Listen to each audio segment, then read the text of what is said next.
나는 누구를 따라가고 있는가? 나는 지금 어디를 향해 가고 있는가라는 두 가지 질문만큼은 반드시 우리들이 던져야 될 질문입니다.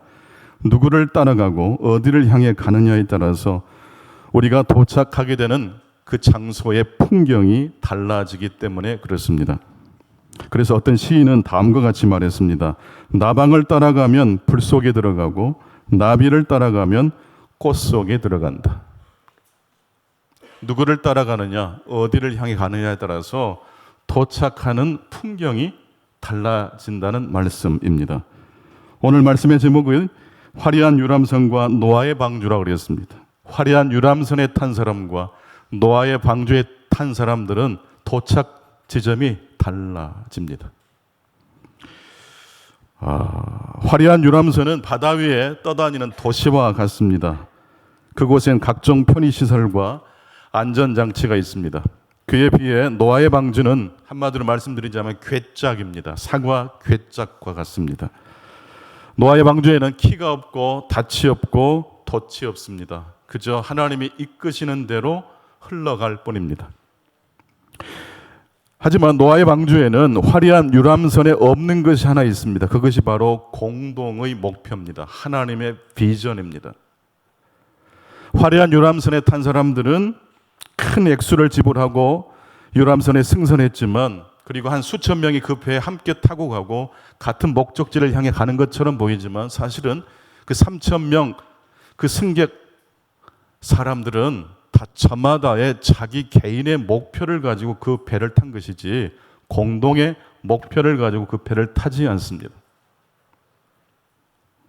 프랑스 평신도 신학자인 자크 엘ler은 성경을 탐구하다가 오늘날 현대인들이 무엇을 잃어버렸는지를 발견했습니다. 조금 인용문이 길지만 함께 읽어보았으면 좋겠습니다. 시작. 오늘날 문명에서 모든 것이 수단화되었다는 것이다. 목적은 더 이상 존재하지 않는다. 우리는 우리가 어디로 가고 있는지 모른다. 우리는 공동 목표를 잊어버렸고 막대한 수단만을 소유하고 있다. 그리고 오늘 또 미지의 장소에 도달하기 위해 거대한 기계에 시동을 걸고 있다. 거대한 기계에 무슨 목적으로 그 기계를 시동을 거는지도 모른 채 그 기계에 시동을 걸고 열쇠를 돌리고 있는 현대인들의 모습입니다. 내가 왜 열심히 학교 다니고 직장 생활을 하고 돈을 벌어야 되는지 목적이 없어요. 물론 물어보면 장가도 가야 되고 자식들도 여와야 되고 노후도 생활해야 되니까 열심히 살아가야 된다라는 그런 이야기들 하지만, 그것이 개개인의 목표는 될 수 있을지 모르지만 인생의 궁극적인 공동의 목표로 갈 수는 없습니다. 그래서 현대인들은 과거보다 훨씬 더 풍요로워졌지만 유령선에 타고 있는 것과 같습니다. 누구를 따라가고 있느냐, 무엇을 어디를 향해 가고 있느냐를 묻지 않고 살기 때문에 그렇습니다. 허술해 보이지만 노아의 방주가 침몰하지 않은 이유는 밖에서 물이 침투하지 않기 때문입니다. 역청을 발라가지고 나무로 만들어졌지만 밖의 물이 안으로 침투하지 못하게 만들었습니다. 그러나 방주에 구멍이 뚫리면 그 거대한 방주도 침몰될 수밖에 없습니다. 오늘날의 방주는 지구라고 말하는 어떤 신학자가 있습니다. 이 지구라는 이 방주는 하나밖에 없습니다. 이 지구에 지금 구멍이 뚫렸대요. 지구온난화 많이 들어보셨을 거예요. 지금 올해처럼 여름이 혹독한 여름을 지금 지낸 적이 없는데 내년에도 그럴 가능성이 매우 높습니다. 지금 농사 지도를 보게 되면 사과 농사는 앞으로 한 3, 40년 정도 뒤에 가면 강원도 거기도 어려울 것 같습니다. 70년 정도 지나면 우리 대한민국에서 무엇을 농사 짓고 살아야 될지 염려가 됩니다. 지구온난화, 지구에 구멍이 뚫렸어요. 시급합니다. 시간이 늦었지만은 지금이라도 우리는 재생에너지, 태양광, 또 풍력에너지, 지열, 또 바다를 이용한 그런 전기를 생산해내는데 힘을 써야 합니다. 당장 급한 나머지 각 나라의 이기적인 목표를 가지고 지금 미국이 날리고 중국이 날리고 이 온 지구가 지금 구멍이 뻥뻥 뚫리기 직전입니다. 누군가는 지혜를 찾아야 되고 인생의 궁극적인 목적, 인류의 공동의 목표를 가지고 깃발을 흔들어야 할 것입니다. 성경 말씀은 우리의 현 위치가 어디에 있는지를 말씀해 주는 내비게이션과 같은 말씀입니다. 우리가 무엇을 잃어버렸고 어떻게 그 잃어버린 것을 회복할 수 있는지를 말씀합니다. 민수기 13장, 14장은 민수기라는 책에서 가장 중요한 사건이 보도되고 있는 말씀입니다. 12명의 정탐꾼이 가나안 땅을 정탐하고 돌아와서 10명의 정탐꾼이 그 가나안 땅을 부정적인 면만 더 부각시켜서 보고했습니다. 그 일 때문에 이스라엘 백성들은 40년 동안 광야 생활을 하게 되었습니다. 그런데 여러분, 신자의 좌절은 좌절로 끝나지 않습니다. 그것은 하나님께서 새로운 방향으로 이끄시는 무엇이 됩니까? 초대가 됩니다. 좌절, 새로운 방향으로 초대입니다. 민수기에는 두 번에 걸친 인구조사가 나오는데 1차 인구조사가 민수기 1장에 나오고 2차 인구조사가 민수기 26장에 나오는데 놀랍게도 두 번에 걸친 인구조사에 계수된 20세 이상 되는 장정들의 숫자가 거의 일치합니다. 40년 지난 다음에 인구를 조사했는데 광야에서 삶을 바쳐낸 이스라엘 백성들이 1세대는 다 죽었지만 2세대가 1세대만큼 그 숫자를 우리에게 보여주고 있습니다. 즉 광야 생활은 단순히 견디고 버틴 정도의 삶이 아니라 그 자녀들을 낳고 제대로 길러냈다는 말씀입니다. 지금 한국교회는 교회 학교가 무너집니다. 청년들이 지금 교회를 오지 않습니다. 오죽하면 우리들이 어린 자녀들이 유치아동부 예배드리러 갈 때 박수 쳐주잖아요. 이게 그냥 쳐주는 게 아니에요. 정말 정성을 다해 쳐주세요. 우리 청년들 교회에서 볼 때마다 격려해 주세요. 왜냐하면 지금 시대가 바뀌었어요. 아이들이 교회의 어떤 동기부여를 못 느낀대요. 그래서 교회 가자 강압으로는 안 돼요. 그 아이들이 원하는 패턴, 스타일을 잘 읽어야 돼요. 복음은 바뀌어지지 않지만 복음을 담아내는 그릇은 얼마든지 변화시킬 수 있어야 됩니다. 어떻게 그러면 이스라엘 백성들은 40년 광야 생활을 생존했을 뿐만 아니라 다음 세대를 길러내는 데 성공했을까요? 바로 그에 대한 비밀이 오늘 본문에 나오고 있습니다. 오늘은 본문을 통해 하나님께서 우리에게 세 가지를 말씀합니다. 제사를 지켜라, 안식일을 지켜라, 옷에 술을 달아라. 여러분, 제사를 지켜라. 오늘 본문도 굉장히 제사를 막 지키는 규례들이 복잡하게 나와 있죠. 무슨 말인지도 헷갈리지 않습니까? 번제, 화제, 화목제, 속죄제. 복잡하지만 이게 바로 우리에게 명쾌하게 주시는 하나님의 메시지가 있습니다. 첫 번째, 제사의 의미가 무엇입니까? 최저의 나, 보통의 나, 흔들리는 나를 사랑하라는 말씀입니다. 따라서 합시다. 최저의 나, 보통의 나, 흔들리는 나를 사랑하라.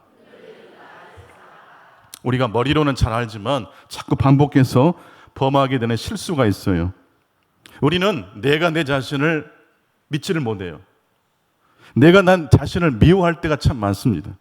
그 증거가 무엇입니까? 우리는 최고의 나는 좋아하지만 최저의 나는 부끄러워합니다. 그놈이 그놈인데 좀 컨디션 좋을 때는 굉장히 웃고 다니고 뭔가 우울하고 힘든 일이 생기면 바닥을 기어요. 우리는 흔들리는 나를 다른 사람에게 보여주는 걸 부끄러워합니다. 그렇게 우리는 내가 내 자신을 믿지 못하고 내가 내 자신을 미워하고 싫어하게 됩니다. 즉 우리는 어떤 나를 좋아합니까? 최저의 나가 아니라 흔들리는 나가 아니라 최고의 나만 좋아한다는 말씀입니다. 여러분, 하루 종일 살다 보면 컨디션 좋을 때도 있지만 그냥 막 열받을 때 있잖아요. 그럴 때 나는 내가 아닙니까? 최고의 나만 좋아하지 말고 최저의 나도, 보통의 나도, 흔들리고 쓰러지는 나도 아끼고 좋아하고 믿어주라는 말씀이 이 제사 제도의 본질입니다.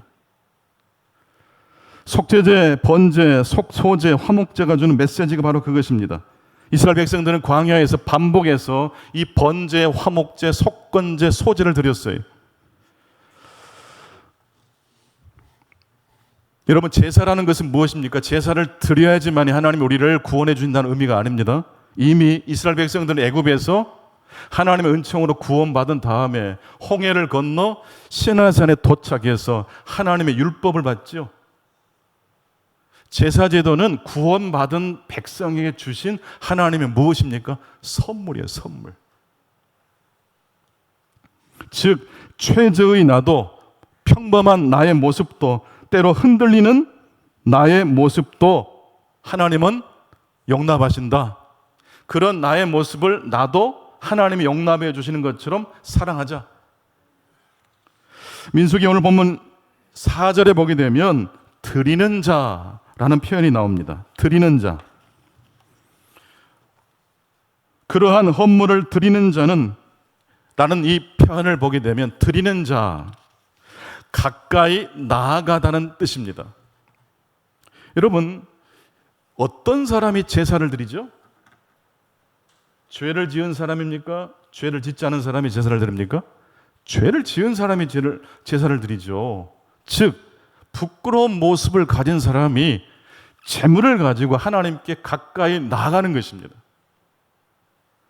하나님은 우리에게 계명을 주셨지만 그 계명을 온전히 다 지키지 못한다는 사실 역시 알고 계셨습니다. 그래서 제사 제도를 우리에게 허락해 주신 것입니다. 하나님은 계명을 어겨 하나님께 멀어진 백성들이 하나님께 가까이 나올 수 있도록 제도를 만들어 주셨습니다. 그리고 제물을 가지고 하나님께 가까이 나아가는 자를 하나님은 기뻐하십니다. 그러므로 우리는 최고의 나의 모습뿐만 아니라 최저의 나, 보통의 나, 흔들리는 나를 사랑할 수 있어야 한다는 말씀입니다. 여러분, 예배는 어떤 사람이 하나님께 나아가는 자의 자리입니까? 부끄러운 모습을 가지고 예배의 시간에 오면 안 됩니까? 깨끗한 옷을 입고 와야 되지만 우리의 속사람은 하나님 앞에 솔직하게 나아가야 되지 않습니까? 부끄러워도 흔들려도 하나님은 이 제사 제도를 통해서 다시 하나님과 회복할 수 있는 길을 만들어 주셨습니다. 그런데 그렇게 흔들리는 나, 부끄러운 나를 용납해 주셨던 하나님이 왜 안식일을 범하는 자에게는 엄격하게 대하셨을까요? 오늘 본문 32절로 36절을 보게 되면 안식일에 나무를 하는 사람은 어떻게 하나님께서 처벌하라고 하셨어요? 돌로 쳐 죽이라고 그러셨어요. 너무 무섭잖아요. 안식일을 어겼다라는 것 때문에 어떻게 돌로 징계를 하셨을까?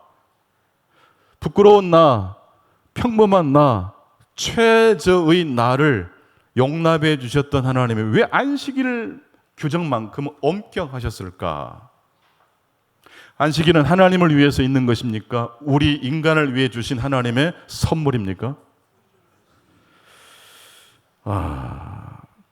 그런데 다행히도 이 안식일을 지키지 않고 나무를 해서 불을 떼려고 했던, 노동을 하려고 했던 그 사람은 많은 사람들 앞에 징계를 받았지만 그 이후에 이스라엘 백성들의 여정을 보면 안식일을 항상 완벽하게 지키지 못했습니다. 그때도 하나님은 돌로 쳐 죽였을까요? 그러지 않았어요. 그러니까 처음 스타트할 때 하나의 예시로서 안식일의 중요한 의미를 이스라엘 백성들에게 보여주신 사건이었습니다. 그렇다면 왜 안식일을 이렇게 지키라고 하나님께서 또 강조하고 계시는 걸까요?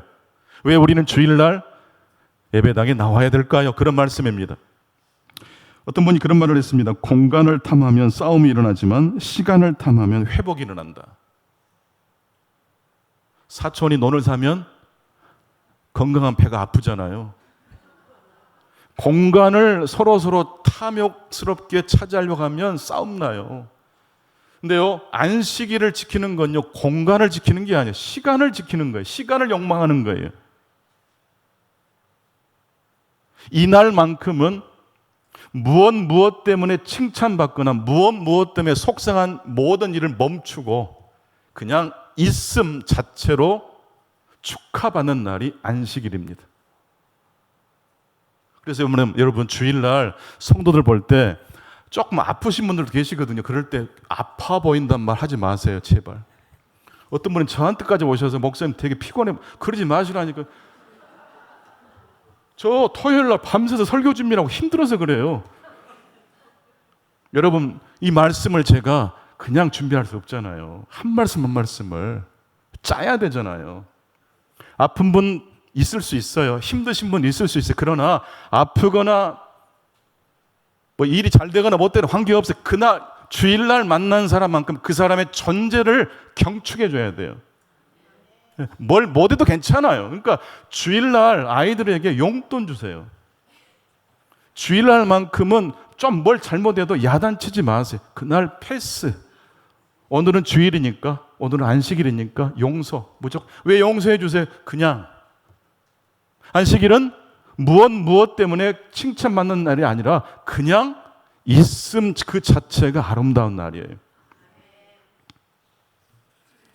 무엇을 소중히 여기는 사람들이 한 주간 정말 스트레스를 받다가 주일을 기다리는 거예요. 아, 내일이면 어떤 날이에요? 내가 승진 못해도 괜찮다고 축하해주는 우리 성도님들이 계셔. 내일이면 그냥 내 있는 그대로 늙고 병들어도 나를 그대로 환대해 주시는 충강교회 가는 날이지, 그렇게 믿음으로 주일을 준비하실 수 있기를 축복합니다. 제가 권사님들이나 우리 여자 성도님들 가만히 이렇게 하시는 말씀을 의도하지 않았지만 이렇게 엿듣게 될 때가 있어요. 만나시면 보통 그렇게 말씀을 많이 하시더라고요. 아, 나 요즘 너무 살찐 것 같아. 근데 여러분, 인생이란 게 참 희한해요. 좀 더 시간이 흘러, 한 10년이라는 시간이 흘러 오늘을 생각해 보세요. 그래도 그때가 더 좋았어요. 살 빼란 말하지 마시고 살쪘단 말 하지 마세요. 먼 훗날 이때를 생각하면 이때가 가장 날씬했어요. 또 이렇게 말씀하실 때가 많아요. 나 요즘 너무 늙은 것 같아, 속상해. 나중에 시간이 흘러 이때를 되돌아보면 이때 나 정말 젊었네, 이뻤네, 생각보다 풋풋했네, 그럴 때가 반드시 옵니다.